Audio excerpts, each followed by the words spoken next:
Good morning, children. We are discussing about periodic classification lesson. We have discussed what are the trends of the periodic properties in period, group, ionic radii, atomic radii, electron affinity, ionization energy, electronegativity. That is the first part of this lesson. We have learned that one. In the second part, in last class we have discussed about metallurgy. The terms involved in metallurgy, what is metallurgy, all those things we have discussed. Now we are going to see the physical and chemical properties of metals and extraction of metal.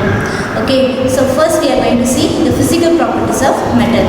Okay, the main physical properties are physical state, maximum they will exist in solid state, except mercury and gallium.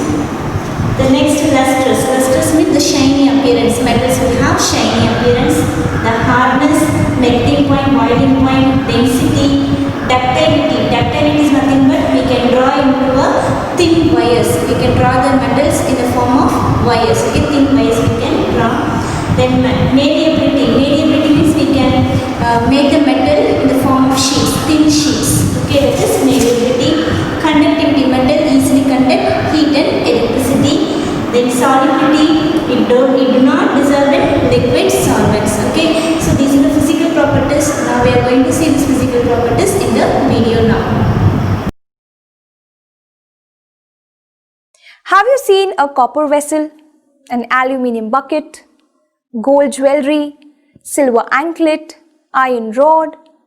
All these are metals. Which state are they found in? All of them are found in the solid state. Generally, metals are found in the solid state. But there is one metal which is found in the liquid state, and that is mercury. Let's come to the next property. Have you observed that generally metals are very hard to break? Generally, all metals are hard. But there are certain metals like sodium and potassium. They are so soft that they can be cut with a knife. So let's come to the next property, that is malleability. If I give you iron nails and if I ask you to hit them hard as possible with a hammer, will the iron nails break? No, they will just change their shape and become flatter and flatter. This thing can be repeated with other metals too. They can be beaten into thin sheets. This property is called malleability. So we can define malleability as the property of metals where the metals are beaten into thin sheets is called malleability. You know which is the most malleable metal? It is gold. Gold can be beaten into the thinnest sheet called gold foil. We also have silver foil made up of silver, which we can see on sweets. We have aluminium foil, which is made up of aluminium that we use to wrap our food. The next property is conductivity. If you are given a hot pan, will you go and touch the pan directly? No, you'll get burnt. Because the pan is made up of a metal, when you heated it, the entire metal got heated or conducted heat. But now how will you carry that pan? Through the plastic handle. The plastic handle at the same time was heated but did not conduct heat because it was not made up of a metal. So I can say that generally metals are good conductors of heat. But are metals even good conductors of electricity? Let us find out. See the circuit. Between the two wires, we have kept aluminium foil. As soon as you switch on the circuit, the bulb glows. This means the aluminium foil has conducted electricity. Now we shall remove the aluminium foil and put a copper foil. To see the copper foil conducting electricity or not, we will switch on the circuit. This time too, the bulb is glowing. So I can say, generally metals are good conductor of electricity as well as heat. Coming to the next property, ductility. Have you seen the wires around you? Electric wires. What are they made up of? They are either made up of aluminium or copper. This is because generally metals can be drawn into wires. This property of metals is called ductility. So we can define ductility as the property of metal by which they can be drawn into thin wires. Do you know which metal is the most ductile metal? The metal which is very costly, and that is gold. Let me tell you one very interesting fact about gold. More than 2 kilometer long wire can be drawn out of just 1 gram of gold. Wow, isn't that amazing? This property of gold makes it very easier to use it in making jewelries of different shapes and sizes. Coming to the next property, sonority. Take a coin and toss it on the floor. Did you hear that sound? What kind of a sound was that? It was a ringing sound. This property is called sonority, where metals when struck make a ringing sound. So sonority can be defined as the properties of metals by which they make a ringing sound when struck. Metals are generally sonorous. Can you guess where this property of sonority can be used? Metals are used to make musical instruments like guitar strings, bells, etc. Coming to the last property, that is luster. We all love wearing jewelries which shine a lot. You must have seen generally our jewelries are made up of metals like gold, platinum, silver, etc. Metals have shining surface, they are called lustrous. That is why they are used in making jewelries. Let us quickly recap it. Metals are hard, malleable, good conductors of heat and electricity, ductile, sonorous and lustrous. Okay, children. Now just copy all the physical properties. Who is exceptional? All those things we can expect it. One more question. We have seen in the video now. No? Just copy. Next we are going to see the chemical properties of metals.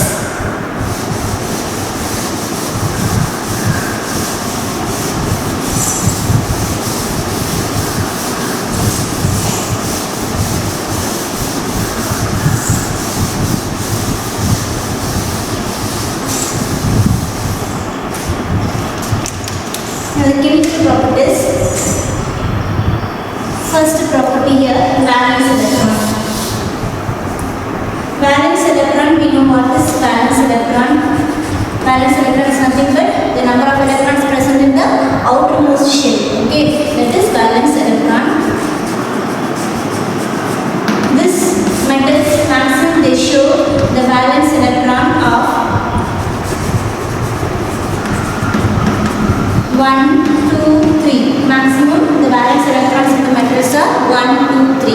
Okay, in first group the number of electrons present in the outermost shell is 1.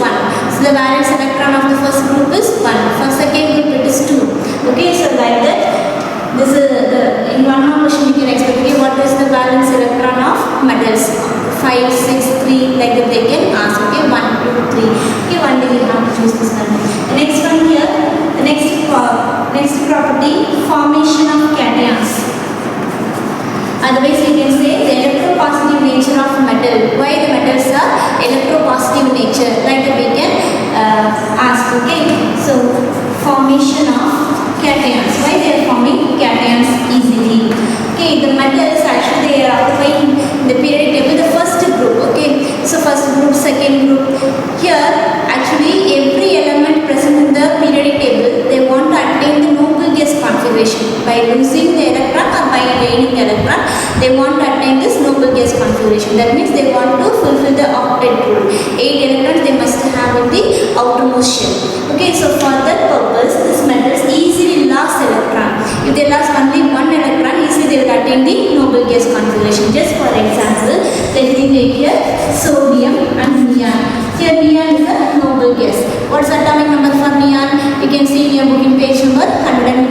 Okay, so neon atomic number 10. When you write the electronic configuration, you will get here 2,8.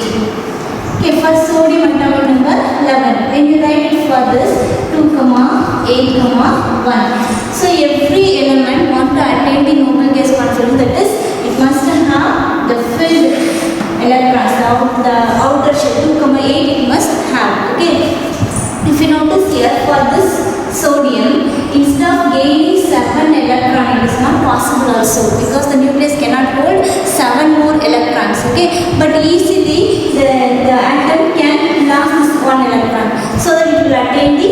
8 electronic configuration of the outer shell. It want to attain the 8 electrons in its outermost shell. Okay, so that now easily it can blast this 1 electron and it can attain the noble gas configuration of neon. Okay, so that because of that purpose, metals are maximum, okay, mostly they will lose electron. When they lose electron, it will become plus. Okay, any atom when it's lost electron, it will become plus, cation. Okay, so that is called metals are readily form cations. Otherwise, we can say they are highly electropositive in nature. Electropositive in nature. The next chemical property here, discharge of ion. When the metals are in ionic state, when in the electrolysis process, now we are going to see that also in this lesson, electrolysis process, or when it in the ionic form, when you are passing the electricity, the ions will move in opposite direction. Okay, so here I said the metals are mostly existed in the form of cations. Cations are positive ions. So this positive ions move towards the negative part. Negative ions move towards the positive part. Okay, so in a cell, two electrodes are there. One is anode and another one is cathode. Anode is negative sign. Anode is positive sign. Cathode is negative sign. So that all the anions, just let me take here NaCl, Na plus and Cl minus. So all the anions will move towards the anode. We will move towards the anode. Anions move towards the anode. Anions are negative, so they will move towards the positive. So positive is anode. All the cations will move towards the cathode. Okay, because this plus, the cathode is minus. So the cations will move towards the cathode. Okay, so here in when there is discharge, when the ions are discharged, the cations, the metals move towards whom? The metal move towards the cathode. One more question. Okay, cations move towards the cathode. Why? Because cathode is negative charge electrode, so that the positive ions move towards the negative end. Okay, the next point here, atomicity. In last lesson, you have learned this one, atomicity, monoatomic, diatomic, triatomic, polyatomic. There in that box, we have learned one more question.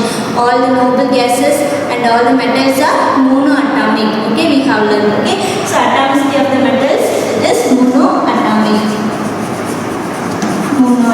Monoatomic means what? It will exist single. Okay, it will exist Na, K, then Mg, like that it will exist. Okay, it won't exist as Na2 or Al2, not like this. Okay, it will exist as a single. Okay, single atom, monoatomic Na. But in the case of oxygen, nitrogen, they are diatomic. Always they will exist as N2, O2. Okay, like that they will exist. Okay, but in the case of metals, they will exist as a monoatomic Na. Okay, the next one here, oxides. The oxides of these metals, metal oxides are basic in nature. One more question. Metal oxides are basic in nature. The best example, calcium oxide. Okay, so just copy down this one. In one more question, we can expect what is the nature of metal oxide. It is basic in nature. Okay, like that we can expect. Copy down. The next we are going to see the extraction of metals from the ores. Okay. In this extraction process, in last class we have discussed what are the steps that will involve in this metallurgy. Okay, the first step is concentration step. Then the second step, the roasting step. Otherwise, converting the ore into metal oxide. Next is a smelting process, like that we have discussed. Then finally, refining process. In the refining process, we will get the pure metal. Okay, like that just we have learned the steps involved in the metallurgy. Now we are going to apply those steps in the particular extraction of metal. Okay, in this lesson we are going to see three extraction, namely aluminium, copper and iron. Now in this class we are going to see extraction of aluminium from its ore. Okay, the ores are important. In one more question we can ask in 2 mark also what are the ores of aluminium, like that they can ask. Then they can ask what is the formula for bauxite. Okay, so you must know bauxite is the aluminium ore, first you must know, then only you can choose correct.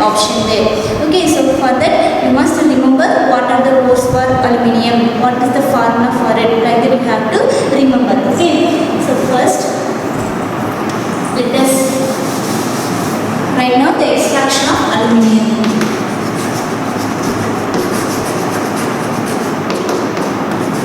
Extraction of aluminium. For that first we must know what are the ores available for the aluminium. Okay, in the comparison of minerals and ores we have learnt about aluminium, isn't it? What is the ore for aluminium? Clay. Clay and bauxite we have discussed. Okay, ore is bauxite and clay is mineral. Okay, like that we have discussed. It is the same only here we are going to write. The first ore for this aluminium is bauxite. Bauxite, the formula is Al2O3 2H2O. It is a cheap ore. From this only we are extracting aluminium. The next ore for this aluminium is cryolite.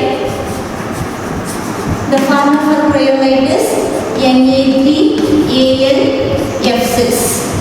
Next, corundum, another ore for the aluminium. Corundum, the formula for corundum is Al2O3. Okay, this Al2O3 simply we can say alumina also. Okay, the same formula only for corundum.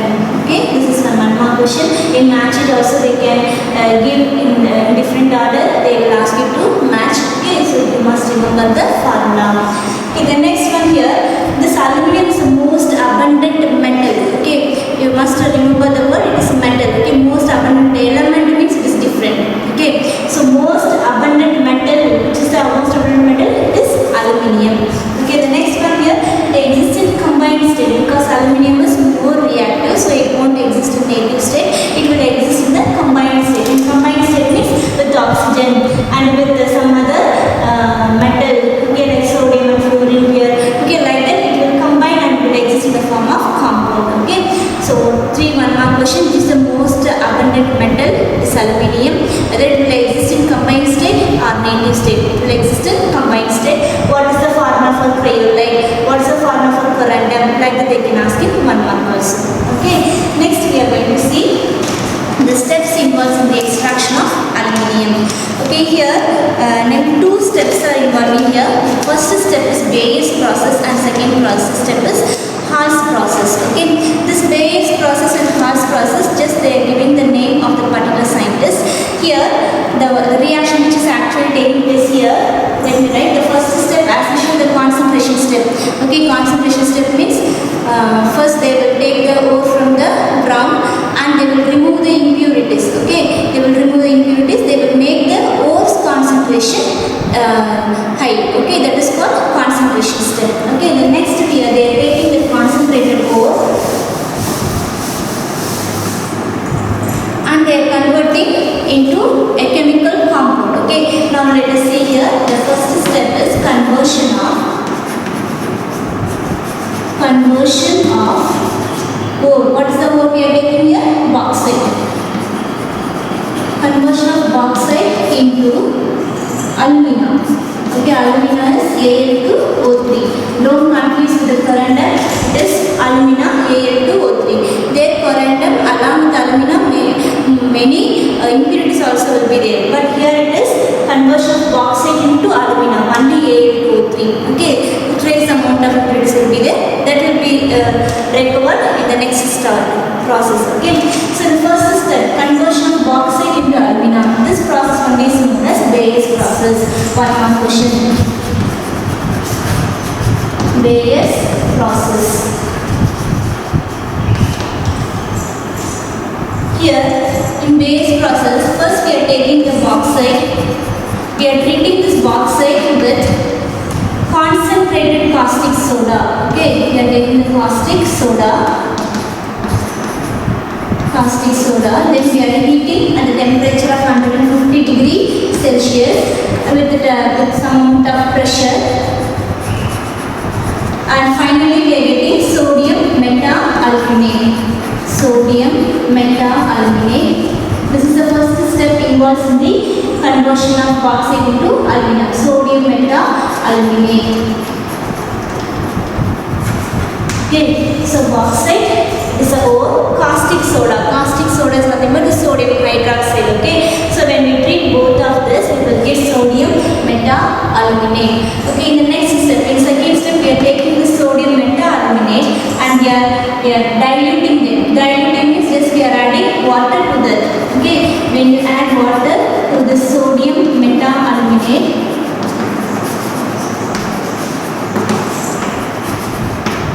plus water, when you dilute it, you will get aluminum hydroxide. Okay, aluminum hydroxide.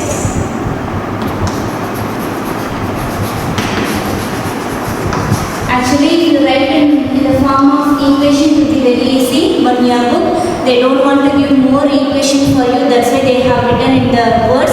So, just for some process, we can use in words, but if you are writing in the equation form also, it is good. Okay, so sodium meta-aluminate, when we are diluting, we are getting aluminum hydroxide. In the next step, in third step, we are taking this aluminum hydroxide, that is aluminum hydroxide formula AlOH thrice. Okay, aluminum hydroxide, when we take and when we heat at 1000 degrees Celsius, we will get alumina Al2O3 plus water H2O. Okay, so you have to balance. Okay, then I think you know the balancing equation. Suppose if you don't know, just listen here. Just first we have to write the compounds. Okay, this is aluminum hydroxide. When we heat, we will get alumina Al2O3 and water. Now if you see here, the reactant side, how many aluminum moles are there? There are only 1 mole of aluminum. This side 2 mole. Okay, so what we have to do? We have to put here 2. So that this side also 2 mole of aluminum, this side also 2 mole of aluminum. Okay, you should not write any number in the subscript and all. Okay, you should not change the form of the particular chemical reagent. Okay, we can add the number in front only. Okay, wow. Yes, now see here. Now the next we have to check the number of hydrogens. See the number of hydrogen here 3. This 3 belongs to for both oxygen and hydrogen. So 3 into 2. So 3 2s are 6. 6 hydrogens are present at the reactant side. Now see in the product side how many hydrogens are there? Only 2 hydrogen. Okay, so we have to put here 3. So that 3 2s are 6. Now in reactant side also 3 hydrogen. In product side also 3. So in reactant side also 3 2s are 6 hydrogen. In product side also 3 2s are 6 hydrogen. Okay. Now aluminum is balanced and hydrogen is balanced. Now check the oxygen. If you check the oxygen, here this 3 already said it belongs for both hydrogen and oxygen. Okay, now 3 2s are 6. Totally 6 oxygens are available at the reactant side. Now check in the product side. Here 1 3 oxygen, then here 1 3 oxygen. So 3 plus 3 6. So in reactant side also 6 oxygen, in product side also 6 oxygen. Like that you have to balance. Okay. So for remaining equation also when I am writing, when I write the number in front, it is nothing but just I am balancing and writing. Okay. So the number 2, here 1, here 3, we have to write. Okay. So take the equation without this number and try to work out by yourself. Okay. If you have any doubt, you can ask. Okay.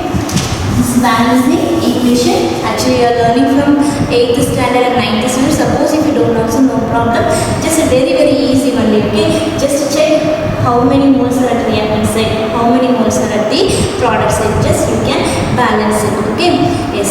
Next here, this is Bayes process. In Bayes process, 3 steps are involving. In the first step, we are converting the bauxite into sodium meta-aluminate. In second step, sodium meta-aluminate is converted into aluminum hydroxide. In third step, aluminum hydroxide is converted into alumina. Okay, in order to reduce your burden, they have given these steps in the words. Okay, the last step they have given in the equation. When you are getting into practice, it will be easy for you.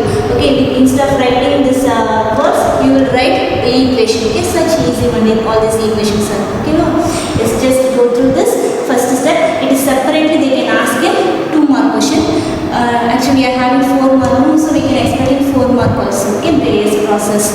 The next step in extraction of aluminium, the first step is conversion of bauxite into alumina. That is Bayes process.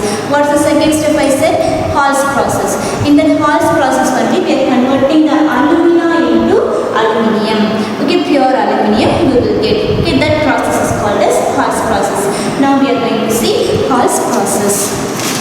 Have you copied down?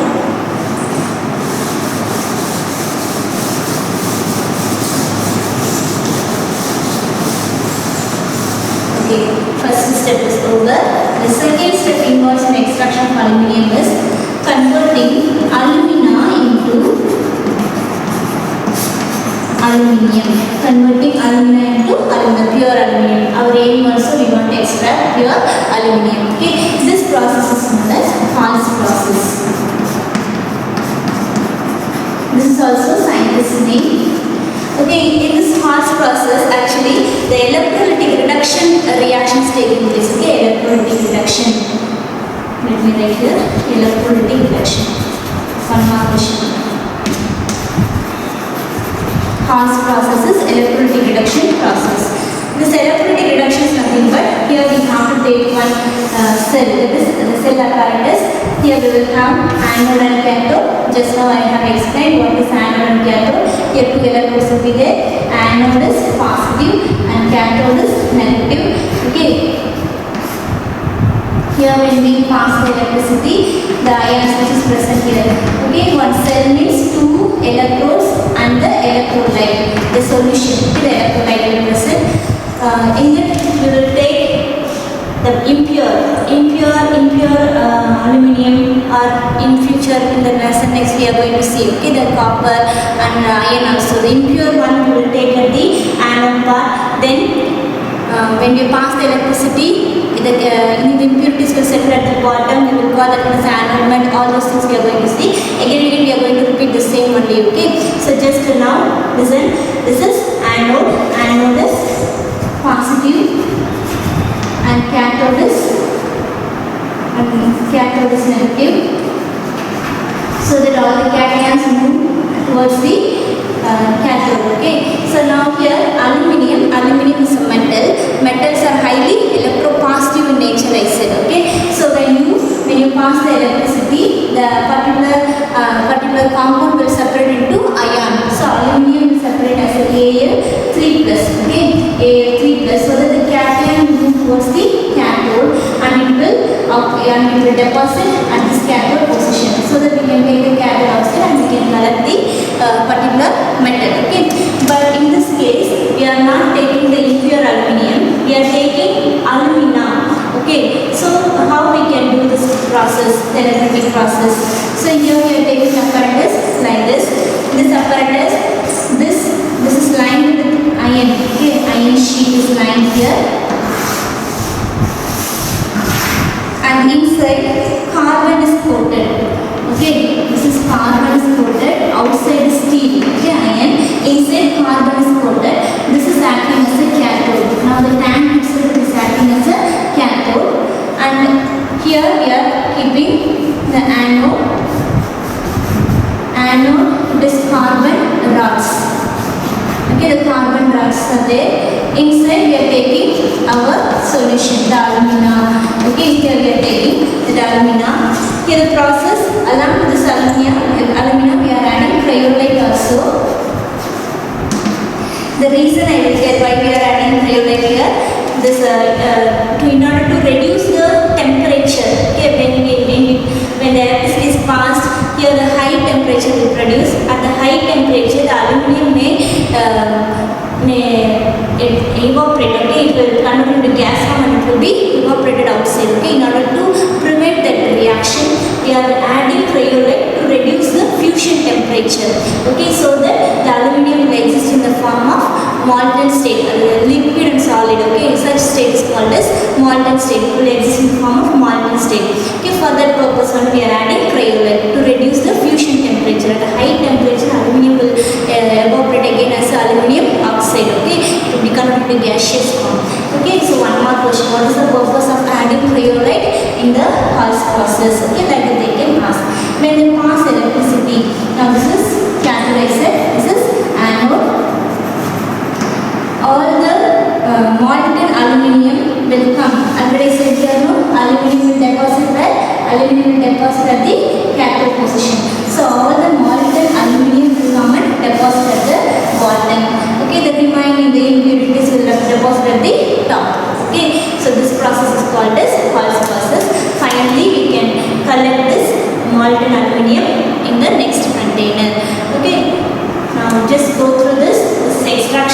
aluminium. Okay, two steps are involving conversion of bauxite into alumina, and the second step alumina into pure aluminium. First step is known as Bayes process, and second step is known as Hall's process. Okay, this diagram you have to draw. This is known as, this is for you to understand, okay, how the cations are moving towards the cathode.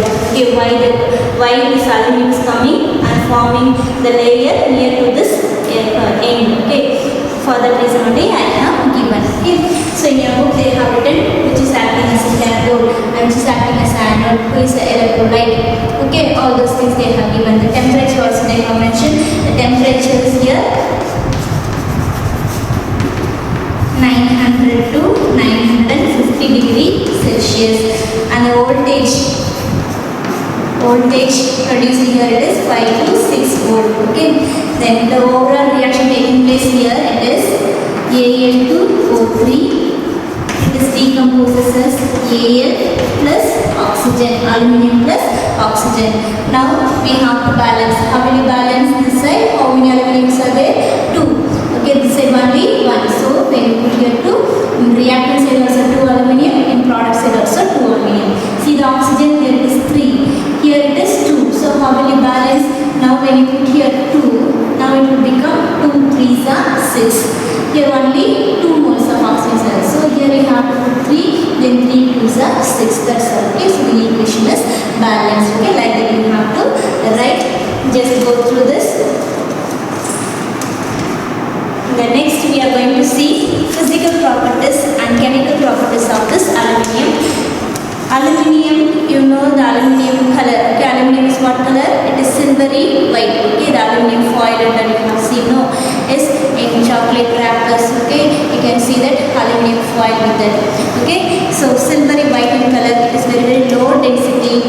It is malleable and ductile. It is a good conductor of heat and electricity. Next we are going to see the chemical properties of this aluminium. It is very easy only. Okay, how it will react with air, how it will react with water, how it will react with acids and base. Okay, that's all. That is simple reaction we are going to see. Okay, first time we are writing the equation, but no need to worry. Okay, very simple. What are the reactants are present at the reactant side? The same only will be converted into product. Okay, very easy only. All these equations are. Okay, now shall we see the chemical properties now? Now the chemical properties of aluminium.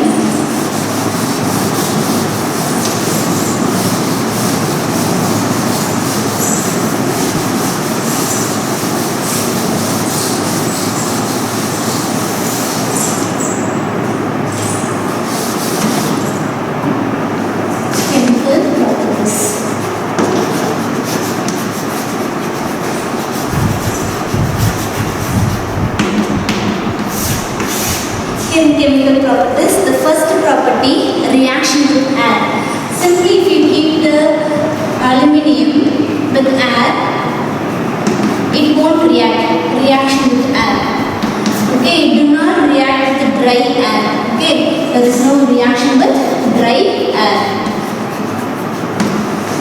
But when you heat this aluminium in the presence of air, that is the presence of oxygen, this aluminium will react with this oxygen and it will be converted into, just you can see aluminium plus oxygen, it will be converted into aluminium oxide. What is the formula for aluminium oxide? Okay, so many times we have used here. Okay, what is the formula for aluminium oxide? It is Al2O3. Okay, Al2O3. Now if you see here, when now balance it, 2 aluminium, here 2 oxygen, here 3 oxygen. So here 3 2s are 6, here 2 3s are 6. Now oxygen is balanced, but when you put the 2 here, now aluminium balance is disturbed. Okay, so again you have to balance the aluminium. So here 2 2s are 4 aluminium. So here again 4 you have to put. Now reactant side 4 aluminium, product side also 4 aluminium. Reactant side 6 oxygen, product side also 6 oxygen. Okay, like that you have to balance. Okay, so this is the reaction of aluminium with air, and this aluminium with oxygen. With the dry air there is no reaction actually, but when we heat, okay, here the temperature is given there. When we are heating at 800 degrees Celsius, we will get this product. Okay, same way in air, nitrogen also is present maximum. Okay, so when this aluminium reacts with nitrogen, it produces aluminium nitride. Okay, so here we have to balance here 2 nitrogen, so put here 2, don't put the 2 here. Okay, only we have to write the number in the front only. Okay, so here 2 nitrogen, 2 nitrogen, here 2 aluminium, so here also 2 aluminium. Okay, the next one here, reaction with water. Okay, how the aluminium reacts with water. Reaction with water. Okay, water does not react with the aluminium due to the formation of oxide layer over it. But when we are treating the aluminium with steam, okay, the water steam. Now we are not using the water in the liquid form. We are using in the form of steam. Okay, with the hot condition we are using, so that it will react with the aluminium and it produces aluminium oxide Al2O3 plus hydrogen. Okay, just you balance it, you will get these numbers. Okay, now very important, aluminium does not react with water, it will react with the steam and it will produce aluminium oxide. Okay, the next reaction here, reaction with alkali. Reaction with alkali. Alkali means what? Here alkali is nothing but the base with water, that is the base which dissolves in water. Okay, that bases are called as alkalis. Okay, sodium hydroxide, potassium hydroxide, calcium hydroxide, they readily dissolve in water. Okay, such bases are called as alkalis. Okay, so here this aluminium reacts with the base sodium hydroxide. Here it is actually telling as an alkali. So with water we are getting sodium meta-aluminate, NaAlO2. Very important one more question. When aluminium reacts with the base, when the aluminium reacts with the alkali, what is the product? Sodium meta-aluminate. If you write the name also, then you get practice. Sodium meta-aluminate. What is the formula for sodium meta-aluminate? NaAlO2. Don't consider this number. This is for balancing purpose I have written. Okay, sodium meta-aluminate plus 3 hydrogen. Okay, the next one here, reaction with HCl. When aluminium reacts with HCl,